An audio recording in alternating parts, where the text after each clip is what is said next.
Blog Talk Radio.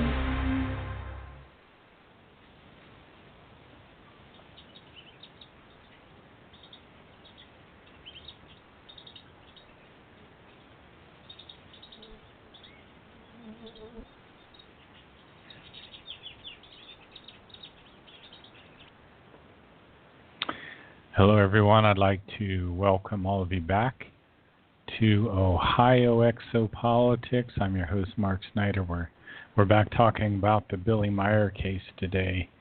As you know by now, Billy Meier is actually an 81-year-old man. He lives in Switzerland in a tiny mountain village called Hinterschmidruti.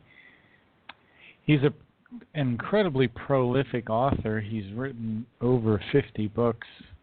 One of those books that we'll talk about today is called The Might of Thoughts.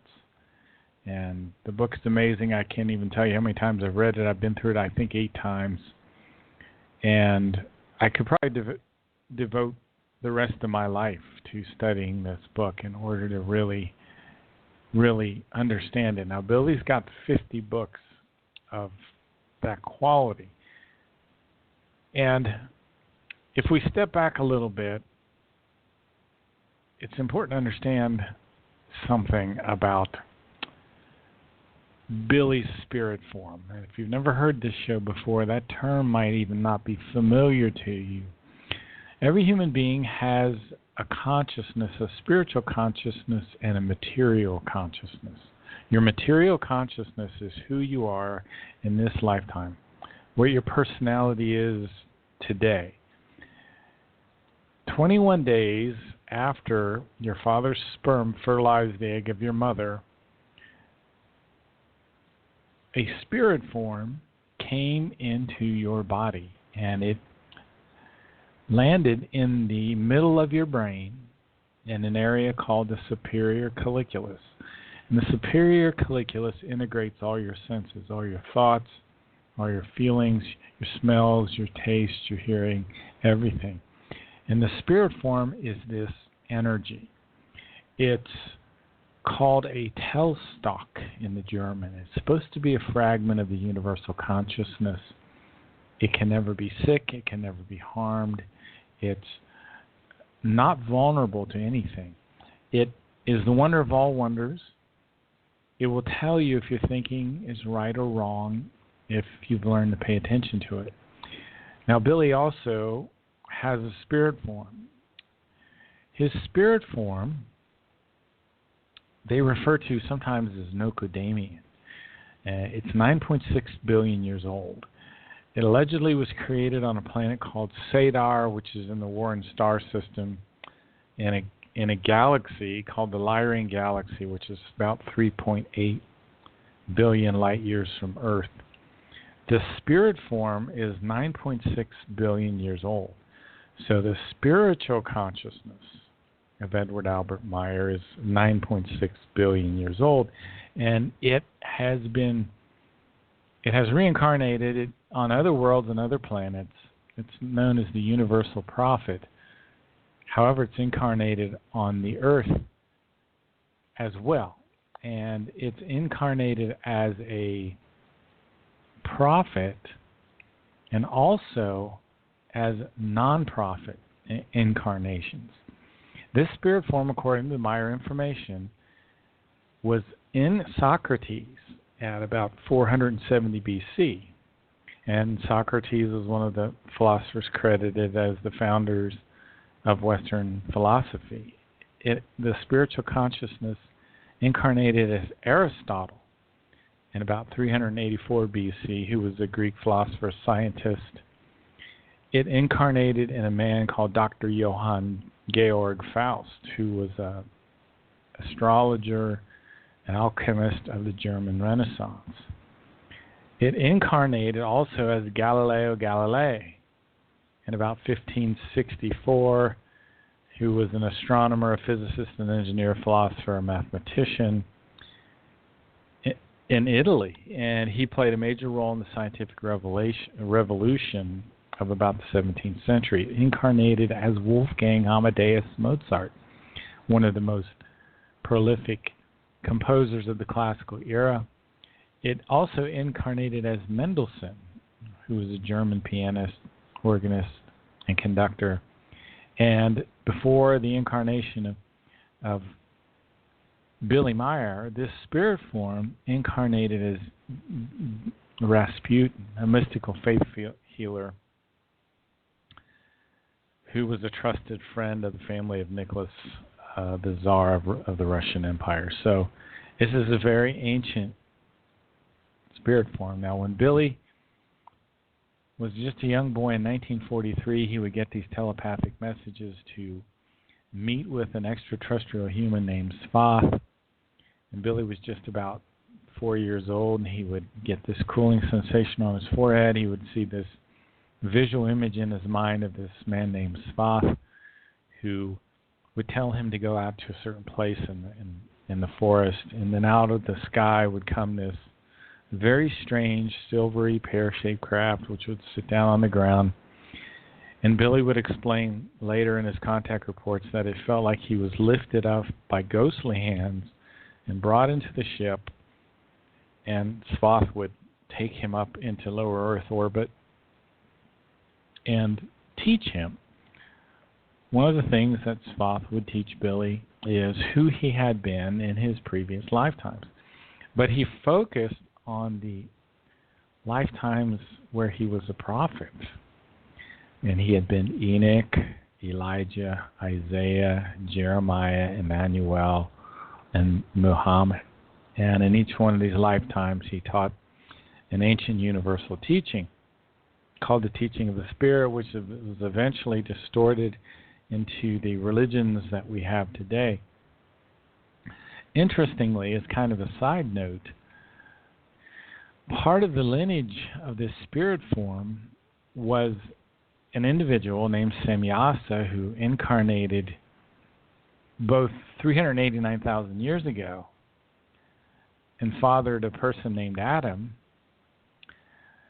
also incarnated roughly 11,000 years ago or so, and had an offspring of another person called Adam. So there were two Semyasas, there were two Adams, and the second Semyasa came during the time of Atlantis and Lemuria, the end of that era, which was, I think, was about 13,000 years ago or something like that, when the great cataclysm knocked the Earth off of its axis. Boy, I'm covering a lot of stuff today at a high level. Atlantis and Lemuria, the civilization was here about 130,000 years ago, and it lasted a long time. It was a very highly evolved civilization. It was populated by people mostly of off-world descent. The leader of Atlantis was a guy named Atlant, who was of obvious Lyran descent. He had broad shoulders and pasty white skin. And his wife came with him, and there was another fellow who came who was the leader of Lemuria, or Mu as it's called. And that started in the area of the Gobi Desert. There were two cities, one underground, or both underground actually. There was a city on top of the ground and two underground cities, Agartha Alpha and Agartha Beta. They were connected by tunnel systems. Atlantis and Lemuria was on an island continent which existed somewhere near our equator in the area of the Atlantic Ocean.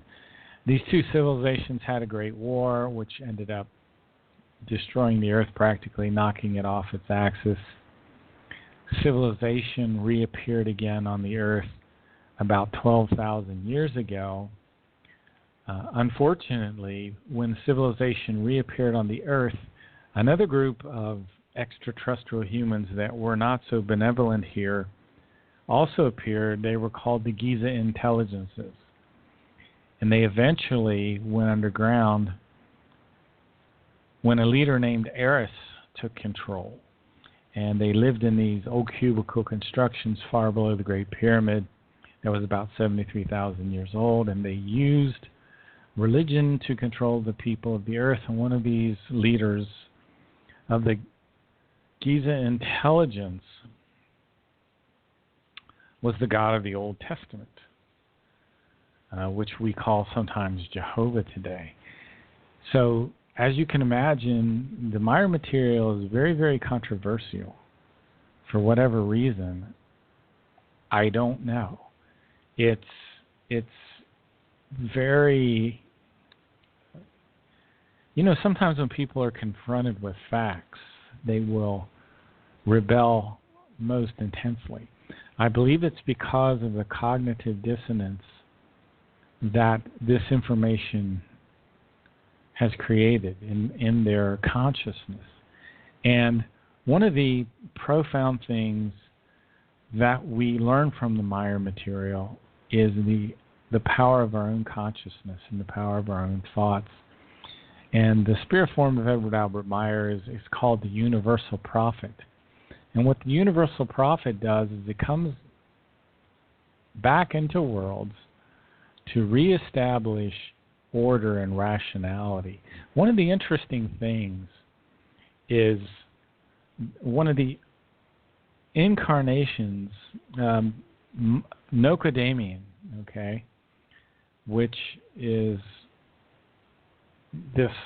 when we think of Billy Meyer's spirit form, we're talking about Nocodamian. Now, Nocodamian came back from the Arahat Athrasata spirit level for the sake of his peoples who were not following creational laws and commandments at all. He came back to bring reason and rationality to the people of Lyra Vega, and this was about 12 million years ago. He recognized his people's lack of understanding, and he had to actually use force because the people of Lyra Vega had degenerated to such a level. They were murderous, and they were conquering worlds, and they were enslaving people. And they had the audacity to violently spread out in the universe and name themselves the representatives of creation. This was an insane idea that they had tried to actualize. They were attacking foreign planetary system. They were murdering millions of people or enslaving them. And Nocodamian was faced with a choice of either leaving his people to degenerate into universal monsters or to put a stop to all this murderous and power-hungry activity. And one of the things that Nocodamian did is he brought together a tremendous military force, as well as, well, we'll get into that, but he brought together a very powerful military force, and he ordained sterility on these people from Lyra Vega. And somehow Arahat Athrasata as well was involved in this, because the people from Lyra Vega who then passed away, their spirit forms had to stay a long time in the realm of the other side before they could reincarnate into physical bodies. So this is a tremendous story. I just say alleged because I can't prove it, but I've been studying for years, and I think it's reality, and I think it's fantastic and amazing. So the spirit form, and every human has a spirit form, and the typical Earth human spirit form is about 4.5 million years old, but Edward Albert Meyer's spirit form is about 9.6 billion years old, and we're going to talk about a book called The Might of Thoughts today, and specifically some very interesting things in this book. And I'll go ahead and bring my guest on, since it looks like I'm only going to have one guest. I thought I was going to get another one today. And this is Carol Steves. Carol, how are you this afternoon? I'm good. It's trying to keep from blowing away. It's really windy here today. Yeah, it's very windy here too, and warm. Oh. Yeah, it's chilly here, but one day it's 80 and the next it's 40. So Colorado for you. We've had the extremes in the weather all over the place, I think. Mm-hmm. And I think part of that is because of the destruction of our forests. And I've done some study on this. I don't claim to be an expert, but it seems that our forests moderate the weather. In the summertime, they produce shade, which I think is obvious to people. But in the wintertime, they stop a lot of the light from reflecting back. And this causes a little bit extra warmth to stay in there. And when the wind blows over the top of a forest, it causes turbulence on the top of the forest, which tends to form clouds and bring rain and stop the the droughts, and the roots of all the plants stop erosion. So the forests help keep it from getting too hot or too cold. They stop the droughts. Everything in creation, in nature, is here for a purpose. Wouldn't you agree? Oh, absolutely. And we're destroying it. And we're destroying the trees. And so fast. And the reason we're destroying it is one thing that Spoff said to Billy is that the people of the earth no longer understand the creation.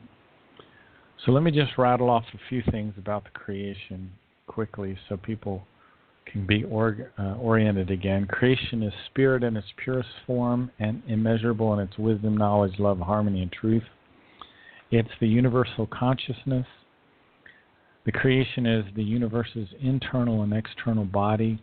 The creation pervades everything, and everything pervades creation. It has a oneness within itself, and within this oneness occurs all life and all evolution allotted to it. And here's something that I didn't know, and I don't understand it yet. It says creation has the identical development and evolutionary processes of every life form. However, its values of time are anchored in very high values. Like one of the evolutionary steps of the creation lasts a great time, and if I'm not incorrect, I think it's about 315 trillion years or something to that effect. A couple of interesting things that the Goblet of Truth says about the creation is for the purpose of all things are regulated, determined through the creation and its laws and recommendations. We'll talk about the laws and recommendations again today. And know that you are protected against all evil and all calamity if you follow the laws and recommendations of creation. And protected, I don't think means that you don't have any harm at all. It just means if you follow the laws of creation, like are taught in the Might of Thoughts, and I think this whole book is really just teaching us how to control our thoughts, how to be neutral, positive in our thoughts. Are you guys in Colorado studying the Might of Thoughts book right now, or are you studying something else? No, right now we're studying The Way to Live. But I have read the Might of Thoughts. Yeah. Yes. I love that. I love that book, The Way to Live. Yes, it's a very good book too. Yes, it is. What are you guys specifically kind of looking at right now in The Way to Live? You caught me off guard. I don't remember what page we're on. But, okay. Billy covers a little bit of everything in there. You never know what's actually around the bend in that book. It's a very practical book, and I think it's a good book for people to start with if they're just beginning. One of the things that he talks about in The Way to Live is striving. And I wish I'd understood this concept many, many years ago, because striving, literally we can't have happiness unless we're striving. And that's not something I realized many, many years ago. I wish I had, because I would have been a happier person. I think that's common with young people, though. I do. Oh, yeah. I agree. Yeah. So, page 102 in The Way to Live, let me read this real quickly, just part of it anyway, not the whole page. But it says, striving creates the life right up to the being. Striving means delectation in a form which is always fulfilling and progressive. To be without striving means unwillingness and affliction. Affliction is inhibited striving and inhibited life, but inhibited striving and inhibited life bring inhibited evolution and stagnation. Hopelessness, and this is what I'm trying to get to. If you feel hopelessness, grief, confusion, irrationality, joylessness, and cognitionless, unpeace, disharmony, lovelessness, etc., you need to pick up your striving, because these are caused by inhibited striving. You know what's really weird is I've had times in my life where I really had to pick my striving up big time. Have you ever experienced that or not? Oh, of course. I think everyone has. And I think when I said, it seems to be more that way when we're young, a good example is when we're young, we view chores a lot of times as, this terrible thing we have to do. Yeah. We do everything we can to get out of it. We procrastinate. Yeah. We make excuses. We hide. These are all the things kids do when they... And I have 3 sons, and I've told all of them, it's all in how you look at it. Once you realize that you gain satisfaction from striving, I think people need both sides, though. They have to experience that misery, and the self-loathing and everything that goes along with the lack of striving. And then once they finally get themselves motivated, because no one, of course, can do it for you. You have to do it for yourself. That relief, first there's that instant relief that you have, that you're finally doing something, and then later you get to reap the benefits from striving. And I think that's something everyone has to learn, and it doesn't help that we live in a society that makes it sound like entertainment and play is the ultimate. That's all you should want. You should have a life where that's all you do. And any work is, just pure drudgery. Of course, there's when actually you need a balance, right? Yes. Yeah, because it's hard to enjoy. Really, how can you savor the time off if that's all you have, the time to relax? Exactly. It no longer becomes that. It's not special anymore, or as special. No, no, it isn't. So, I think. That's something we talk about. We have kind of we have young people and older people in our group, and that's something we talk about a lot, is that subject. And also, it seems that a big theme in our group, and I think it's because of the sign of the times, is just dealing with what's happening in the world, the future, for what's in store for the younger people when it comes to jobs and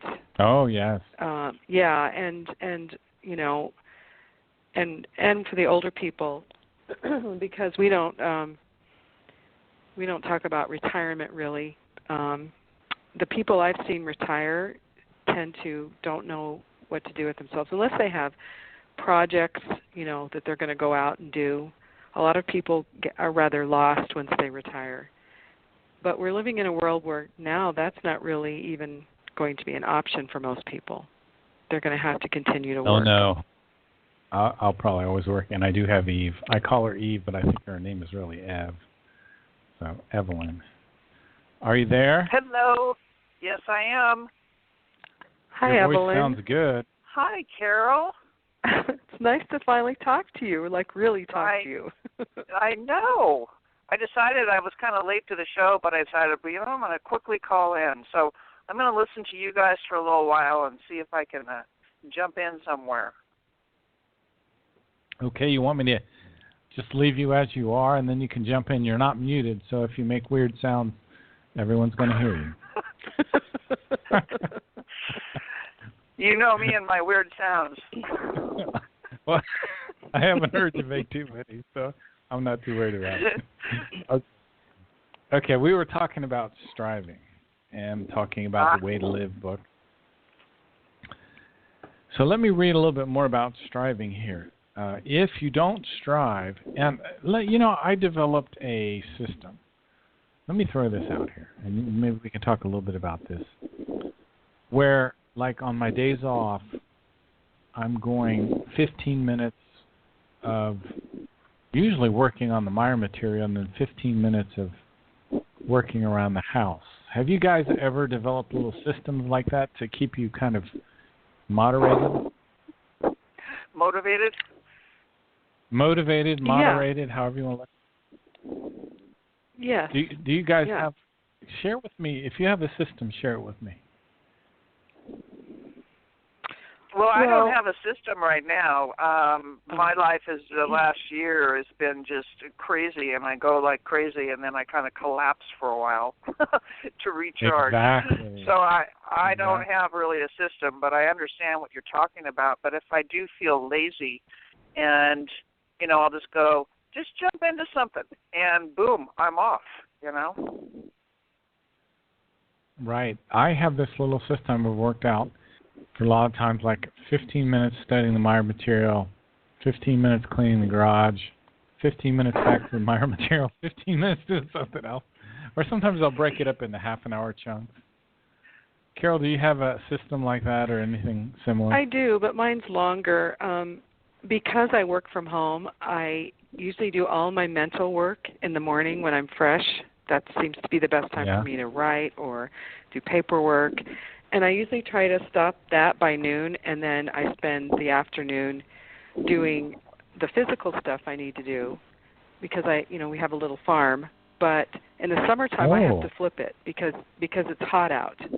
So I have to do the manual stuff in the morning while it's cool, and my more cerebral stuff in the afternoon. Sometimes that can be a bit challenging because I get sleepy after working outside, but it works pretty well.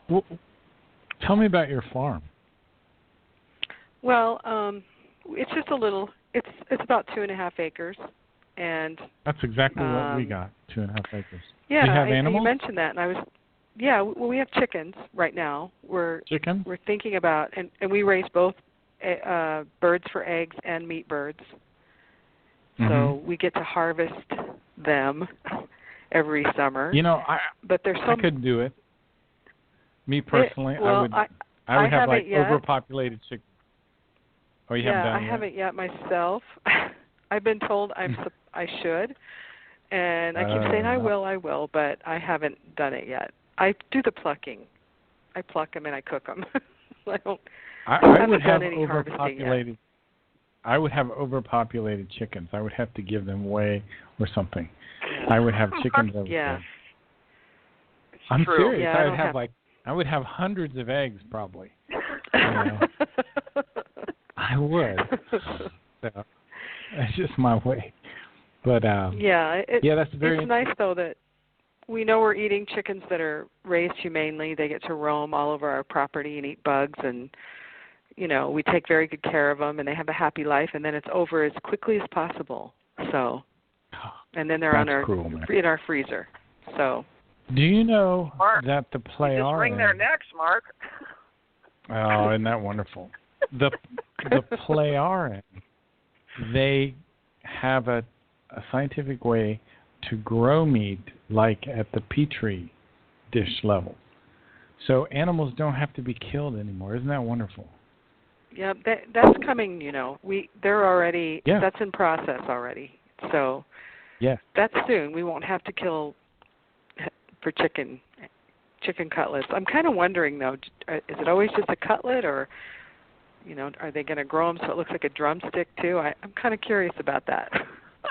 There was a company, and I saw on a magazine this year, I forget the name of the company. I remember the guy on the cover. He's kind of an Indian guy with kind of some glasses, let's say. And they are taking investments. Now, I didn't pursue any farther than that, but I was very encouraged by seeing that. Like you said, it's in process. Mm-hmm. It's going to happen. And we won't have to kill animals anymore, because one of the things I say is this is the planet of unnecessary death. And if you drive around here, you'll see so many dead deer, so many dead raccoons, so many dead animals all over. And this is this whole trend that's taking place on the earth right now. And I don't know if we're going to get the chance to talk about it that much, but one of the things people don't realize is that World War III is already being planned. World War II was planned at the end of World War I. When they created the Treaty of Versailles, they knew it would lead to World War II. The elite, the global elite, are very, very evil. They are planning World War III. They want it to be between the United States, Russia, and China. I thought it was going to be World War IV. I thought World War III has already happened. It has, but people don't realize that, so I use the conventional terms. Okay. Yeah, World War II was actually World War III. Now, Billy could tell you why. I don't remember all what. There was another war that happened. It was really a true world war. Do you remember that, Carol? I don't exactly remember all that. I don't remember which. I was trying to remember the other day which war was considered. It was probably before World War I. Yeah, and I couldn't remember which war it was. And I meant to look it up, and then I didn't. We were talking about it, I think, in our group, actually. We were talking about that. But you know, we're all victims of political ponerology, so unfortunately. Political what? Say that again. Ponerology. That's the what science is that? of that's the science on the nature of evil adjusted for political purposes. Wow. So can you elaborate on that? there's a book written about it. Well, what's it called? It's called Political Ponerology, and a man named Andrew Lobakowski wrote it. And you've heard of the website SOTNet, Sign of the Times, probably? No. Okay. I haven't. There's a website that has a lot of good information on it called SOTNet. It's SOTTNET. I think he's one of the founders of it. And political ponerology is a study of the founders and supporters of oppressive political regimes. So Lebowski's approach analyzes the common factors that lead to the propagation of man's inhumanity to man. Morality and humanism cannot long stand with the predications of this evil. So the nature of this evil and its insidious effect on both individuals and groups. It's depressing. You know, it's depressing. What'd you say? Oh, it is. Depressing. It is. That it is depressing. Yeah, and I think when a lot of us find the Meyer material, we find out just how, manipulated everything is. It's kind of shocking, actually, and it takes some adjusting, some time to get adjusted to just how evil people can be. It's breathtaking. Yes, absolutely. It is. The elites want a world government, a cashless society. They want to create an Orwellian state where everything is controlled. There's a draconian control. There's propaganda, surveillance, misinformation. That's where we are now. They want a microchip population. Put a microchip in you. Without that, you won't be able to buy food. They want a world central bank. They want a world army. They already have what's called the Deep Space Platform. That's talked about in Figure Bulletin number 2. They also talk about microchipping in Figure Bulletin number 2. This is where we're headed. This whole thing in Syria is the precursor to this. So they want to create this world government. They want a technocracy, a control of society that will be controlled by a group of technical experts. They want to take away all your rights and freedoms. Yep, where technology is more important than humanity. Yes. They want to merge people with machines. Okay, this is transhumanism, and Billy talks about in Contact Report 251. It's called The Rise of the Robot People. People will willingly have their arms and legs removed and to be attached to machines. They want to restrict your travel. You will lose the right to own and drive your own vehicles. They want to take away all privacy. They want to bring about the destruction of all religion. That's probably actually a good thing. They want to just create this crazy tyranny. But, it's funny. There are a few things that the elite understand, like the importance of reducing our population. Yeah, and the problem with that I see is because of that, because that's blended in with all this evil stuff. Mm-hmm. It has made any attempts to get people to understand that we need to control our numbers. They have this reaction that it's evil. And I've often said, look, if we don't do it ourselves, it's going to be done for us, and it won't be humanely. Yeah. People don't seem to hear that. Anyway, people outside the Meyer material don't seem to hear it. They don't get it. They just lump it all in with, that's a taking away of our freedoms to control our numbers. They don't understand the more of us there are, the more control there's going to be. That's what we're heading for. So it's so and critical. They're really marketing these chips as something desirable. That's how they're getting, you've probably seen it. They're getting people to think it's cool to be able to walk into a bar and just not have your credit card with you, and you can just get drinks, and you don't have to, or go into a market and you don't have to have any money or talk to anybody. You can just take what you want off the shelf and leave. Crazy. By having it. It's so bizarre. Yeah. It is. There are people actually like this? Yes. They already have the chips. There's a company, I think it's in Wisconsin, that they've already sold it. They make these chips, I think, and they've already sold it to their employees that, hey, have a chip in your wrist and you can get into the office. You don't have to have your key card. You can get drinks and snacks from the vending machines. You don't have to have any money. And they've all bought into it. And there's that's just one example. So. Well, we're quickly coming to the time when we really need to master controlling our thoughts. And I have this little routine that I go through. Sometimes I go through it when I'm not even feeling like my thoughts are bad.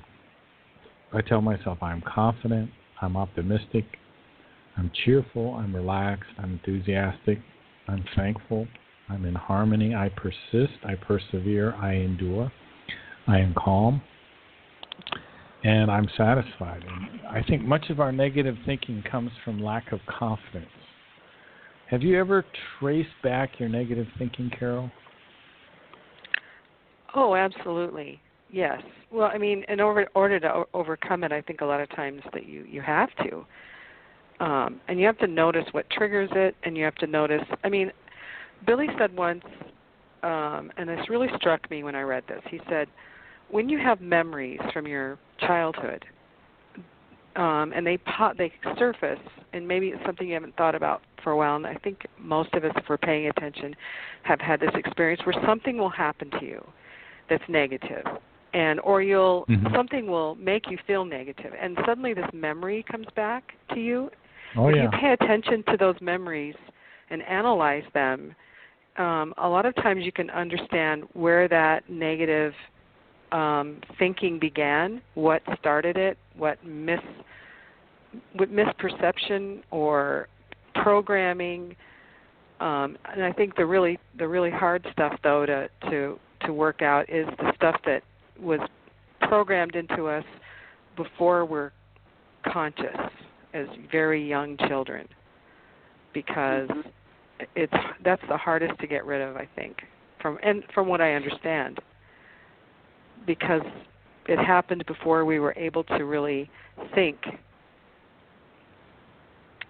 So yeah, absolutely. Yeah. There's something that Billy, he calls them ideas, IDEAS, and he says we need to think through our ideas so that they eventually become ideals. Now, ideals are completely thought through, completely developed. The ideas ending with an S, are not completely developed. And he said these ideas confuse the thoughts. They make the thoughts go from one extreme to another. They cause a misdirection of the thoughts. They trigger emotions. Trigger is that German word auslösen. They can even lead to murder and manslaughter. So one of the things that we need to do is completely think through our ideas, work through them, and we need to recognize what are called values and unvalues in them. Did we talk about that at all last time, Carol? We didn't actually. You brought it up, but I don't think we actually covered it. But that's where, okay. The first thing I thought when you said that is that's where I find meditation extremely helpful for that. Okay. That, continue. yeah, that after I meditate, because it, really slows things down, and you have insights, and that's why, we're encouraged to sit quietly when we finish our meditation, because we have insights, and of course there's all different kinds of meditation. I meditate when I garden. I have lots of insights, and I think things through. Those quiet tasks we do with our hands where we're just solitary, those are great for work, for thinking through our ideas. And meditation serves that purpose too. Once we're done with no thought, a lot of times these things come to the surface, or sometimes even during the meditation when we're supposed to be having no thought, things will float up, and for something to ponder. And yeah, I'm so glad you bring up meditation. Yeah. I've been neglecting it again. Let me talk about it's these easy to do. Oh, I know. We are told to recognize the values and the unvalues. So we need to remove the unvalues in our ideas. So an unvalue is something negative that we've over time began to value. So we have these thought patterns with unvalues in them. Some of the things that can be unvalues, they can require months, even years to change. So I'll give you a few of the unvalues would be, for example, inability to have deep feelings for others. A pathological angriness is another unvalue. A lack of logical decisions, a lack of rational conduct, a frequent change of sexual partner, boredom, manipulative behavior, having a hate mentality, a lack of empathy. So these are some of the unvalues that are often characteristic of sociopaths or psychopaths. So when we get those ideas up there, they have unvalues in them. And have you ever noticed that when you have an idea that has an unvalue in it, you just rotate and you think about that again and again and again and again. And it's like you can't stop thinking about it. That's one of the Yes. red flags, right? You've probably experienced Yes. it. I know I have. I have, You of can't course. literally Where your stop. mind churns. Your mind Yes. churns. Yeah. Elaborate. Yeah. Go ahead. Continue. Oh, well, I was just going to say we all have our own unique personalities and things to overcome. But for me, one of the big ones was that if someone said something negative to me about myself, it must be true. And I had to struggle with that one. Knowing yourself, learning how to examine yourself and say, is this true or not? And to be able to discard it is one thing, but sometimes because of the way we're brought up, if someone says something negative, you may be conditioned to accept that to be true, and that can cause that churning. Yeah, it causes all kinds of problems. It causes like a repetition of thinking, and those thoughts, they run out of control, and the more they rotate, the more miserable you get. Exactly. And I literally think that's what drives people into insanity. Oh, yeah. So one of the things I tell people, tell myself, is look at your thoughts. Are they producing negative feelings? A lot of times those feelings, those thoughts, those ideas with unvalues will produce a negative feeling. And, it said, Semyase, in Contact Report 10, she said, the spirit is the wonder of all wonders. It never sleeps. It never dies.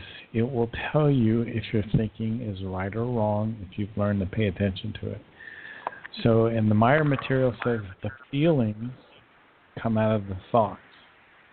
So if you're having these negative feelings, and that could be a sign of negative thinking. So it's one of the important things to keep in mind anyway. Mm-hmm. Do you find the same pattern? Oh, yeah. I think it's universal. I think that's, and so that's one of the biggest things we all need to master is being able to control that. And once you do, and you find you get better at it, it's so freeing. Mm-hmm. And I've noticed that it's a progression. It's almost like you're able to dissolve it. That eventually, when a negative thought comes in, you can just look at it and say, "Oh, look at this. Here I am thinking this," and you don't get down on yourself about it. You just sometimes I even just laugh and go, "Oh, here it is," and I can just get rid of it. And that took a long time. That's hard work. It takes a lot of hard work to do that. But when you finally realize what the end goal, how you're going to feel once you're able to do it, the freedom that comes with it, that's such a motivator. Mm-hmm. Oh, absolutely. So, I agree. Yeah. So how does this all relate to in your life? What manifests in it? Well, if you're rotating negative thoughts like that, I have found that the next thing that starts to happen, if I allow them to continue, I'll have periods of emotion, like emotional outbursts. So these thoughts, they trigger emotions. And a lot of times you can start making bad decisions. I'm only speaking for myself, I will lose my temper at something. I might even do something at work that's not good. You know what I'm saying? You see a lot of people driving on the roads in this state of mind today. A lot of road rage. It's really interesting. Gosh, my digressions are terrible. A lot of times I'll travel in the fast lane and maybe only be 5 or 10 miles an hour over the speed limit, and I'll just stay in the fast lane. And the people, at least around here, come right up on your tail, and they tailgate you. And they just literally, they become unraveled because people are just lost in this rotation of negative thoughts, which leads to emotions being triggered. And you can start to make bad decisions when your emotions are triggered like that. At least that's what I've noticed. What do you think, Carol? Yes. I think so. And I also think it can also cause, what I've noticed is if you have negative thoughts that you, especially if you interpret what other people are doing and you take it personally, or you interpret. Let me give you a good example. Someone doesn't call you, and you think, right. Well, the healthy thing to do is go, oh, well, I have no idea why they're not calling me, and it's okay, and they will eventually. And if they don't, they don't. There's nothing I can do about that. But we can put all these, or just any action. I just use phone call as an example, but any action that someone does, we have the power to interpret that. And what we're taught in the teaching is, instead of doing that, is just to observe. Just stand back and be neutral about it, which easier said than done. Yeah. But when you learn to do that, if you catch yourself starting to do that negative thing, all your negative, well, it's because they don't like me, it's I've done this or I've done that, or I said the wrong thing, or it may be none of those things. And we have to let that go and just observe. Okay. And even if we did, that's their issue, not ours. Well, let me share something from my life. Let me share something from my life, since we're kind of going down this path. All right. Now, in the world of software, in the world of software engineering, it's a new technology, okay? And it's a new occupation, and there's no regulation on it. So employers can give you anything to do, literally, and it can be totally outside your area of expertise to the level of absurdity. So that's the pressure that I deal with sometimes at work. You'll be given a task that is really totally outside your job description, outside of your area of knowledge. And then you have to go back to your boss and rationally and neutrally say, look, I have no background whatsoever in this task that you've assigned me. As a matter of fact, I would recommend that you don't allow me to even do this because it's going to be the first time I've ever done this. Let me give you an analogy. In the medical industry, you have a certain level of regulation where a doctor is like a heart surgeon, okay? So you're not going to go to a heart surgeon and say, hey, I want you to do this operation that deals with gynecological things, or you're not going to go to your foot doctor and say, do this heart surgery, or go to your dentist and say, hey, we're going to need you to do brain surgery. But that kind of thing happens within the information systems field, and there's a lot of different areas of knowledge. So that's some of the challenges I've had this year, and it's not over. Wow. So I hope does that make any sense? That sounds awful. It's unbelievable. I'm telling you, it's beyond belief. It's beyond belief because you've got to go in a neutral, rational, unthreatening way, tell your boss, look, you really don't want me to rebuild your server because I've never rebuilt a server before. I'm a software engineer. I don't deal with hardware. So anyway, I digress. So are they usually from are they from an IT background, or are they brought in as a manager from other disciplines? Because you'd think they would realize that there's specializations within the IT industry, just like anything. Well, sometimes I think they're seeing what they can get away with because they don't want to hire another person that has that skill set because they're going to be, you know what I'm saying? So they dump something on. So there's this, I can't put my finger on it. Hopefully none of my people I work with hear this show, but it happens. Insanity, I'm telling you. Well, it sounds totally irrational. To me it is. What can I say? Oh, it is. Absolutely asking someone to do something highly specialized like that and they've never done it before. Exactly. I would be sweating bullets. Literally, not want to do it. This is why I'm studying the might of thoughts, okay? The real world has real life scenarios.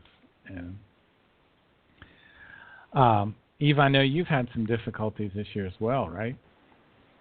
I think mine lies in the fact that I think in terms of the whole or the community, and it's blasted in my face, and it's the taking it personal, which gets me every time. That when people are absolutely just thinking about themselves, I kind of want to look at them and go, what's wrong with you? And I do take it personally when I am working for the whole, And I think that that's been the real seat of the many problems that I've had lately. And I've discovered that people are very deceitful in their reactions and the way they communicate with me. That's hard too. I don't know if this relates. I think it does. It's a huge thing where I think, Ev, you are so naive. But I've been this way all my freaking life, and I just can't change. But it's so hard for me to think ill of others, and where are they coming from really? And that's what I really should be doing. But then that puts me kind of in this negative kind of, having to suspect, I want to trust. And there doesn't seem to be a lot of that. I don't know. Maybe I'm blowing this up, but boy, no, I don't think you are. I think that's common, and I think in the world we're raised in, where if we have to think negatively, it's considered. I remember feeling this way. I would get red flags and think, "Oh, this is terrible that I think this," but then later yes. I would think, "Well, that was true, though. It was my inner warning system saying." Danger, danger, Will Robinson, and it's so true. I've had to learn to absolutely trust my instincts, because I would blame it on myself that I had these instincts. Oh, you're thinking negatively, or you know what I mean, you're not viewing this. But when it all comes out in the wash, it really was that way. I was right in the beginning. Well, and I think that's what's so wonderful about the teaching and the Might of Thoughts in particular, because I kept seeing that, how certain things in the book that you need jump out at you, and you really kind of grab onto them. And one of the things at one point that jumped out at me was we must see the negative and the positive. It's absolutely necessary that we are able to, when we see the negative, also to just see it for what it is and be able to go to that neutral place and say, oh, this person is doing this thing, and not make it personal and not make it feel like it's against us personally, because chances are they're doing it to everybody, not just you. And that's where I get caught up. Is I'm finding that I'm taking it personally. And, it's a big, huge learning curve. I mean, to have to be in kind of oversight of like 50 people, in living in close proximity of each other, has been this huge learning curve that I've been on for the last year. I can't even tell you. I mean, I've just run around putting out fires, and to then realize the next fire was actually bigger than the one I just put out. Oh, yeah, it's tough, and we also get to that point where we learn some of the fires we just go, oh, that's not for me to even deal with. To put out, exactly. Yeah, that's so freeing when you go, and I'm not a bad person because I didn't run over and rescue and put out that fire. I just let it, let it burn. Because we have to do that. Or get hooked into other people's dramas, concerning other people here, and in actuality, it was like freaking none of their business. And oh my gosh, I must have been living in a cave all this time. I mean, this experience has just like blasted me. Whew. Yeah. Well, I can identify people, with that. Being very, very nice to you, but in action, this is what really hurts. It actually hurts. And then come to find out that there was a motive behind it. That wasn't nice. Yeah. Yes. And that is where personally, but then there's this maintenance guy that I work with, and he's going, don't take it personally, but he's very, he doesn't have much compassion for people. So I don't want to go that far either. So I guess it's this particular situation is showing me, I think Mark and I were talking about it earlier today, in respecting that neutral, positive position. Yes. And so, the last year has been, back and forth to a little bit too extreme, and maybe this is a learning experience to train me in order to get into that neutral, positive position more. Well, I will think be it so. does. Yeah, that's true. It's like almost like riding a surfboard. That's how it always feels to me. Like finding that balance to be able to ride those waves, without falling off, and but you do kind of go back and forth until you find the right spot, and when you get there, it's really nice, and you more and more get there, and you get to stay there. And you notice yourself staying there more and more, and that's the process from my experience. And that's excellent. yeah, I think I needed this talk because I've been kind of wrestling with it lately. And it seems discouraging at times. So thank you for this talk. Yeah, it's great. It's good to talk about it, really. I think a lot of people are going through these things, especially people who care. And, even good people, sometimes they go into bad situations and they get to find out where their weaknesses are. And they may go into survival mode. And when people go into survival mode, that realization really helped me not to take things so personally, because when people go into survival mode, a lot of times it's all about them. And some people have to be in it. They're in it from childhood. They don't know how to get out of it. They don't know how to create a life for themselves, so they're not in it all the time. And they just never get out of it. Do you know what I mean? Yeah. And they just never do.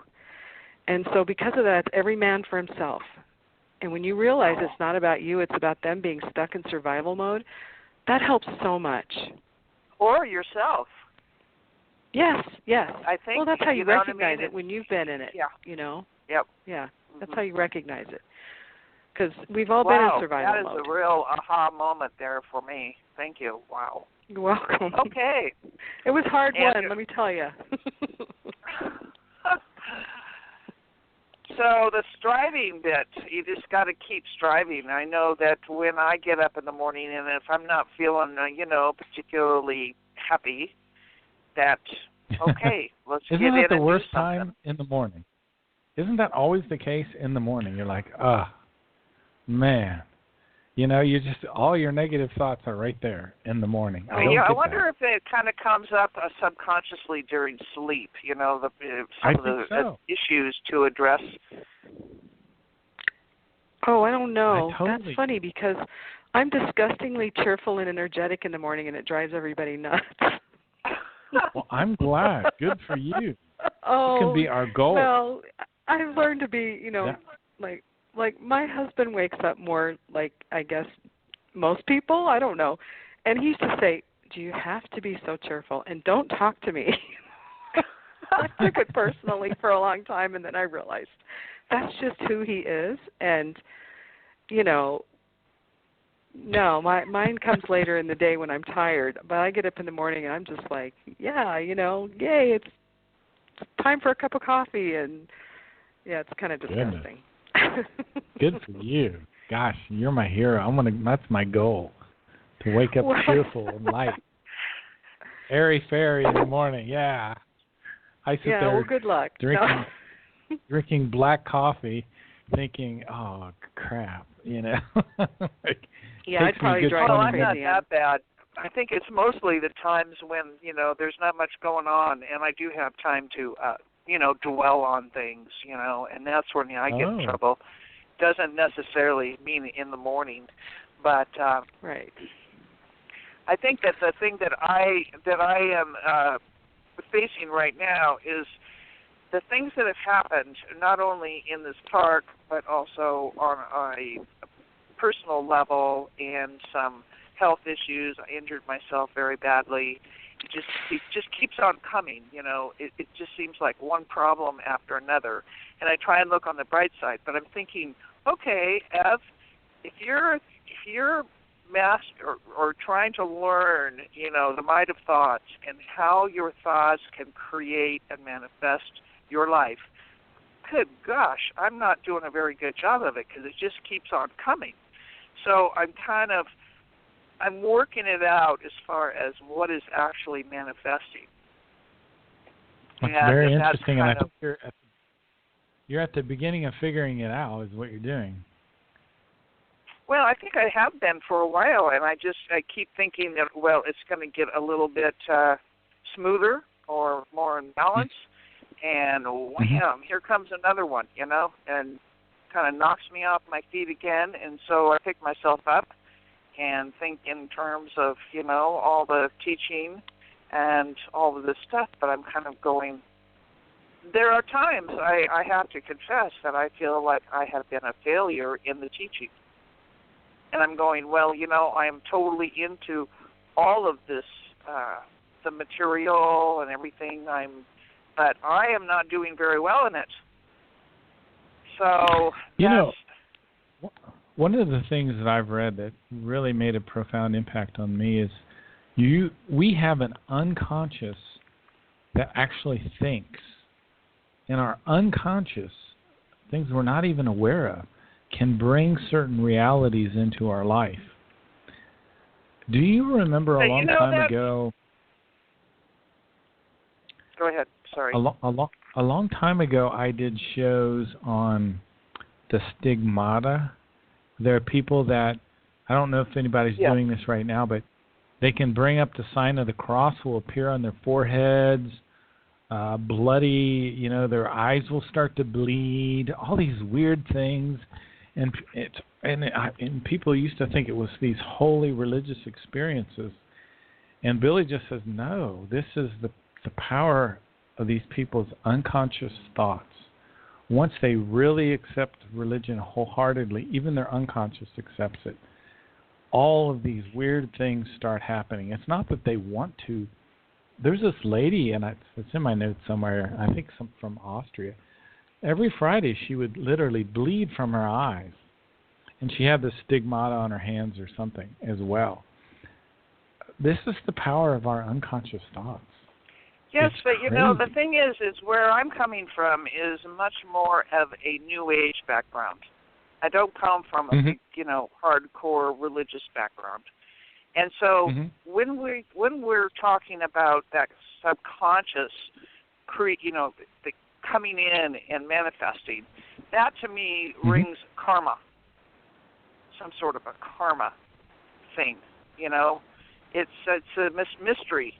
And so I guess I have a hard time wrapping my mind around that sort of thing and not relating it to the New Age. Maybe I should get in and do a study on that and how the subconscious actually works. Oh, the unconscious and the subconscious, very, very interesting. I've never heard Billy use the term karma, but I think it's really an interesting karma thinking. Implies that I think the New Age karma implies that the person that you were in your previous life did things that you're dealing with now in this life, which that makes the difference right there, because there is no connection between the person that you were and the person that you are now. So that's kind of where the karma comes in. But that subconscious stuff has to come from somewhere. Well, and it has to come from the consciousness block. Well, it can also come from beliefs that we had as a child, that things were programmed like life is hard, I don't deserve. Yes. It's everything's a struggle. We may have gotten that from our parents without even them saying it. They can model it to us. And that I don't deserve is a big one. I don't deserve to be happy. I don't deserve to be comfortable. Everything's got to come with a struggle. And I think that trips a lot of people up, because really when it manifests, it's just cause and effect. So whatever's happening to you now has to do with something from the past. Or something that you're thinking subconsciously or unconsciously that you're not aware of. And you brought up a great example, and I think I'm guilty of this, Carol. Life is hard. Life is hard. Oh, I know. I bet you my Did mind. all our parents do that? Oh, my gosh. Oh, they yes. did. Money doesn't grow on trees, and, all the stuff they say to you. It's a dog-eat-dog world. All those things. And then you get to see sometimes it is, and it reinforces it, when things become tough. But I tell my boys our brains are wired to grow with adversity. So I don't know if this is any consolation to you, Ev, but when you go through a really tough time like you're going through now, it will pass. Just keep telling yourself it will, and it will. And when you come out the other end, you are so much stronger, you're so much wiser, and you're like, world, throw it at me because I can handle it now. I mean, that's the end game, really. of those hard, that's been my experience through my life. Every time I go through one of those really hard times that are full of strife and lessons and mistakes, and where you just really feel like you said, a failure. You think, I'm just failing 100% here, but really, are you? Or are you rewiring your brain to be able to handle those things that are really hard? Because what is coming in the future is going to look like a cakewalk. And so we all need that mental toughness. And I don't mean, callousness. I mean just that strength to deal with whatever comes our way neutrally. Yeah, well, it just seems like it's been going on for like my whole freaking life. But anyway, the thing that comes to mind in this talk that we're having now is isn't it true, and please correct me, but the things that go into our personal storage banks are the things that have positive, actually. They are the things that we've learned, the wisdom, the knowledge, the love, and all of this thing. Or are the negative things or the things that we must learn also stored in the storage banks? I assumed that it was all of the things that we've learned in this lifetime that, reflect the good and the, you know what I'm saying? Yeah, from what I understand, they both, everything is stored. Every thought, every eye blink, every movement, everything. That's why one of the reasons we have to learn to control our thinking, because whatever we think goes into the storage banks. Everything. I always thought it was, for some reason, I always thought it was the good, the knowledge. Can I interrupt you? Yes, let's not confuse two concepts here. Everything goes into the storage banks, good and bad, universal storage banks, planet storage banks, solar system. What you're thinking of, I think, Eve, is when we evolve, what happens is there are consciousness forms here on the earth, like during a given lifetime, love, a sense of honor, a sense of duty, confidence, enthusiasm, a sense of logic and discretion. Those are your evolutive values. That's what your spirit form absorbs during the time in the fine matter world in between lives. That only goes forward with you. Your spirit form doesn't absorb all the negative things. Well, that's what I was thinking of. Yeah. Oh, okay. Yeah. So yeah, that's exactly what I thought. Yeah. Yeah. So, in other words, in your own personal consciousness and what goes forward with you into the next life is not all the negative or the lessons that we've learned. It's all the wisdom, the knowledge, all of the good things that move forward. Right. It would seem. Right. Yeah. The spirit form only absorbs that which is related to helping you evolve.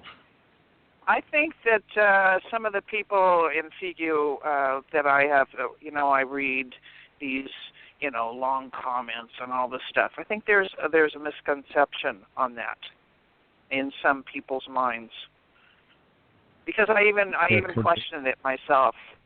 Am I thinking this right, or does everything go, forward with you? Because your impulse, from those storage banks at certain times when you when you see it. I mean, I think that you're impulsed a lot, but you have to be balanced and in harmony in order to really kind of get it, to understand it. Okay, so from my understanding, this is a really good conversation to have, because from my understanding, when someone, like they've given an example, when someone dies like Hitler, or I'm not going to use Hitler because I haven't really talked about him, what he's doing right now, just that he's a kid somewhere. But say someone else dies and they were doing dastardly things in their life. And they come back into their next lifetime and they say they're up to the same things. So it was my understanding that both the negative and the positive impulses strike us, but it's up to us in our thinking which ones we follow. Right. Well, then that kind of completely contradicts the how I saw that happening, because I always assumed the exact opposite. It was all of the good, the knowledge, the wisdom, and everything that impulsed us. But yet, on the other hand, so it must have something to do with what we were talking about earlier, subconscious, you know what I mean, inner whatever, Mark, those three different things, you know. The negative and false things do go into the storage banks, the universal storage banks. See, I'm totally confused now. Well, that's because it's our consciousness. That's my job. If I understand this right, and Mark, tell me if I've got this right. It's your spirit knows, it's not thinking, but what Mark said, as far as I understand, is correct. But it's our consciousness in our lifetime now that is hit by those impulses, and we have free will, and it's kind of like I see it kind of like a tuner. And when we're tuned in to where we're more neutral, positive, it's much easier to receive those impulses that are the highest values. And when we're not, that's when the negative impulses, we're more likely to follow those. That's kind of how I see it.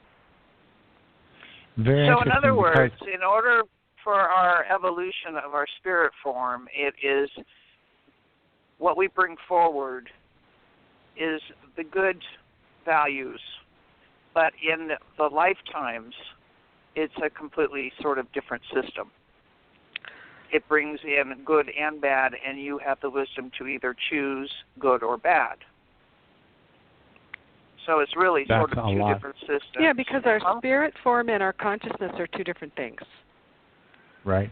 Our consciousness block, I should say, is different from our spirit form. And sometimes people, I think, get those confused. And so the spirit form is, it's like a,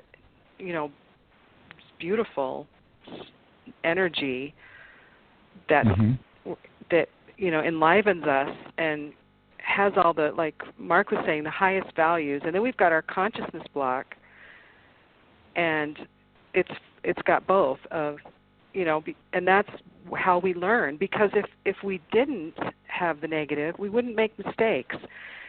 And we must make mistakes to learn. And that, if you were raised in a life where you were not allowed to make mistakes, I was raised that way, that mistakes were not permissible.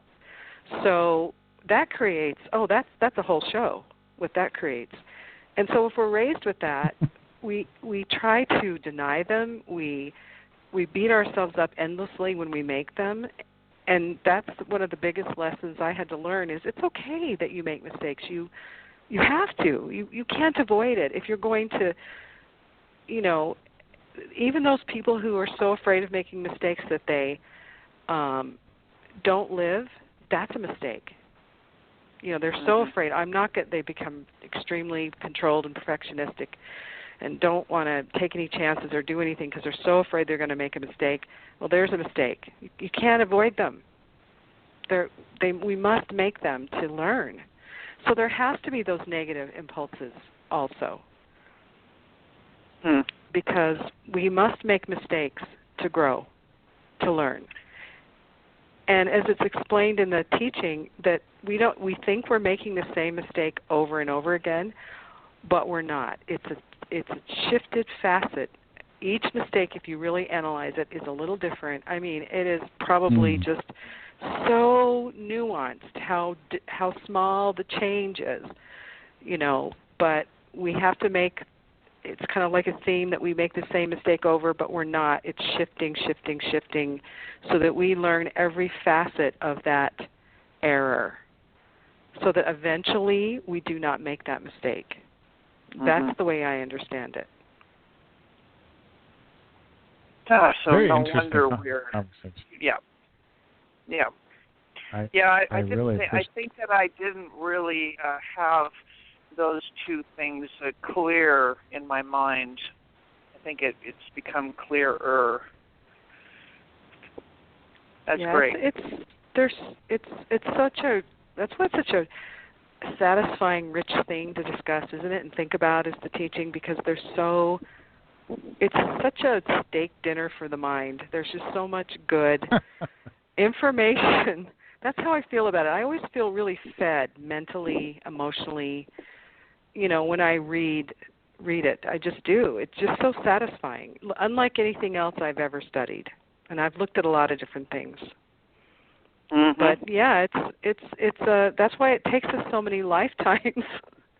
I was just going to say, no wonder it takes so long. Pace, isn't it? It's Mm-hmm. a snail in a world where we all want everything right now. Yeah. Patrick Chanot said something to me once at the center. He looked at me. I was I don't know. I was in angst over something, and he looks at me and he said, "Carol, patience." And for some reason, it really struck me. I actually really heard him. He said, "You must be patient. Patient Carol, with yourself, patient." And I just really struck me. I thought he's right. I'm not being patient enough. Absolutely. Was it you, Carol, or was it someone else? Someone told me within the past week or two something that was really profound. I can't remember if it was you or maybe Daniel Cooper on Skype or whatever. I can't remember. But maybe it was you that you were talking to Patrick at the center, and you were talking about all the books that Billy had, and you expected that he would have read them all. Was that you? Yeah, wasn't me. No. But he really only read a couple. Yeah. But what he said, whoever told me that, I can't remember who it was, said that Patrick said, "No, I've only read this one, and I continue to study this one because I think it'll take the rest of my life for me to really understand this one, and I want to really understand one rather than read them all and not understand them." You know what I'm saying? Was it you? Right. Was it you? No, it wasn't me, but I was actually there when he said it because it was Rem. I was actually there at the center when he said it, so I'm pretty sure it was Rem, and I was there when Rem asked the question, and that struck me also, and I've heard a couple of other people say that too, and I think and you think, well, there's so many books, so little time, but we're all different, and I think we'll gravitate. All the books tend to have some of the same things in them. Although I would say for anyone going through, do you have the Psyche, Ev? I do. The book, okay. For me, and it's that very book, difficult for me to read. Oh, is it? Oh, yeah. Very, very hard book for me to read. That's the hardest one. That's the most really? profound book. It is too. Mm-hmm. I read the first 20 pages about 15 times just to understand the basic See how category. Different we all are. Yes. I thought that was an excellent book for healing the psyche. Such a great book for healing the psyche. Maybe I'll open it up again. Well, there's something in there that's so simple that that Billy recommends that you think when your mind is churning, Mark, like what we were just talking about earlier, and you're on those negative thoughts that go round and round and round. He said, think a wish dream. So think of something beautiful that you want. It doesn't matter what it is. Castles in the air. Just anything beautiful, something you want, how you want the world to be. And I don't mean in a way of, I wish it was different. Just, go to that fantasy of whatever it is you want. He said at first your mind will resist it, and he's right. It does. It fights. It says, no, I want to stay in this negative churning. But if you keep taking your mind there to those beautiful wish dreams, eventually you kind of wear the negative side down, and it starts to go there more easily. And that's very healing to the psyche. It allows you to stop the painful thoughts that you're having and have these beautiful imaginings. And think about it. We all did that as a child. It's such a natural healing thing to daydream. And we all did it when we were younger, and for some reason when we get older we don't daydream as much. And daydreaming is very healing to the mind and to the psyche. And then he also recommended going out into the woods and singing at the top of your lungs, and it works. It's great. Just go out there and sing. He said, sing something joyful, and it really is very helpful. And that sounds so simple, but it's very effective. This is in that book. It's very conflicting for me because, like I mentioned before, I don't come from a religious background, and I think that it would be easier. I come from a more New Age, and so many of these concepts that you're talking about right now are very New Agey sounding to me. And so I think of them as more like airy-fairy kind of a thing, where if I had been brought up religious and looked at the material and seen, the evidence, the material, if I'd come from that perspective, I could see the falseness of it so much more clear. It would be easier on me. Because I do come from like a Buddhist background, a New Age background, so many of these kinds of concepts. There's a little bit different. Yeah. Well, don't forget though that throughout all of these, so I went and I studied lots of things, everything from Judaism. I mean, I went down every road, looking at everything, and what I noticed is. There are, and I said something about there being gems in a book that had a lot of falseness. I mentioned something about that last time, and they just shine like gems, like breadcrumbs to the truth. That's how it worked for me. Is I would recognize those things that were true. They would just resonate. I would say, this is logical. This makes sense. It doesn't matter if it's in a book full of swill. That's what draws people to those books. Are those even in the Bible, those truths. Oh, yeah. Yeah. And so all the other stuff falls away slowly as, you make your way down the path. And so this path of glittering breadcrumbs led me to the teaching. Because once I found the teaching, I said, yes, these books, this way of thinking, I see this sprinkled throughout all the religions, all the New Age stuff. I mean, for a couple of years, I really dove into the New Age world trying to understand if any of it was true, and I found a lot of falseness and true things. But I noticed that's, the stuff like, your angels are going to guard you and all this, that's... But really, I'm running out of battery, guys. So I'm gonna sign off here. I just got the final beep, I think. Okay. So it was great talking to you. Thank you both so much, and thank you for inviting me on, Mark. Thanks, Eve. We'll see you. Nice to talk to you, Ev. Yeah, Bye. It has been. Bye. Carol, you say her name correctly. I always call her Eve for some reason. I don't know why. That's okay. Well, it's Evelyn, but she goes by Ev for Evelyn. short. Yeah. Evelyn. That'll and she help. Was saying something. She was saying something for some reason. This little joke came into my mind because she kept saying, "I just want this to pass. I can't wait for this to pass." And I had this vision of. Sometimes I'm sitting in the commode saying the same thing. I want this to pass. My thought. Shows you how corrupt I am. I'm totally lost. Yeah, it's kind of the same thing in a way. It is. Things get backed up, and yes. Whenever things are really bad, I always try to remind myself, this too shall pass, because it does.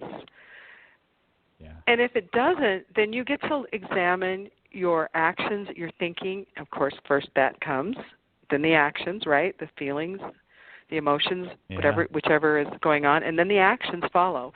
And so you get to see, what is it? That's the hard work. What is it that I'm doing that is creating these situations? Because most of what happens to us is from our own doing. It's true. There are things, of course, if a meteor falls out of the sky and hits you, well, your own doings took you to that spot, of course, but, you didn't actually make the meteor fall on you. But isn't that interesting? You know what I'm saying? And, yeah. And I think people have a hard time understanding that, we are responsible. It's a hard thing to look at when everything's crap around you, and you go, how did I get here? What you have to go back and look at your life and say, what steps, what choices did I make? And Daniel Cooper and I were talking about this once, that when you're upset with situations or how people are treating you or whatever, sometimes you can go back when you realize you shouldn't take things so personally and you really get it, and it really stays with you, and you're able to carry that with you. You can actually take that and go back in your past and re-examine the way people treated you, and you can see most of the time it had nothing to do with you. Nothing. You just happened to be the person there at the moment, and they took their unhappiness out on you. And if I've done the it same did thing. have something to do with you, you get to look at that too. Right. I have Something been you guilty of taking my unhappiness out on others at times. Oh, everyone has. There's no one on this planet that hasn't. That's, everyone. We all have. And we get to look at that and say, oh, and isn't it so much easier too and freeing if the minute you do it too, you go, this is me. Don't take this personally. I mean, I've said that to my own kids. Look, I'm in a bad mood. This isn't you. This is just me in a bad mood. And then their faces immediately lighten up like, oh, okay. Because we all tend to think it's us, and it isn't. That's actually a form of self-centeredness, that if we think everything that happens is because of something we did, we aren't really that important and powerful, really. I mean, come on. You know what I mean when we say, oh, this is all about me and I did this? Not necessarily. A lot of times it has really nothing to do with you. It just very doesn't. Interesting. Very, very, very interesting. Sometimes it's hardest to forgive yourself. Oh, yes. Well, and at least if I you find don't, that though, to be the case. yes. Oh, it is the hardest. And that's why the teaching says if you can't love yourself, you can't love other people. And that is so true. There's no way, unless we can forgive ourselves and accept who we are and be loving toward ourselves, and look at our mistakes in a gentle but realistic way, and understand we are learning.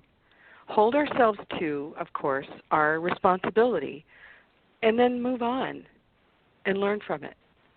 Then we can do that for others. But until we do it for ourselves, we really can't do it for others. Good thoughts. Very interesting thoughts. A lot longer conversation than we originally planned, but good nonetheless. I appreciate you coming on, Carol, and I'm so glad that Eve came on for a while and chatted with us as well. I'll probably be back on this weekend for more shows. Folks, keep listening. I can tell the archives are just exploding, and I appreciate everyone that's listening to the show. You've been listening to Ohio Exopolitics. I'm your host, Mark Snyder. We'll see you next time.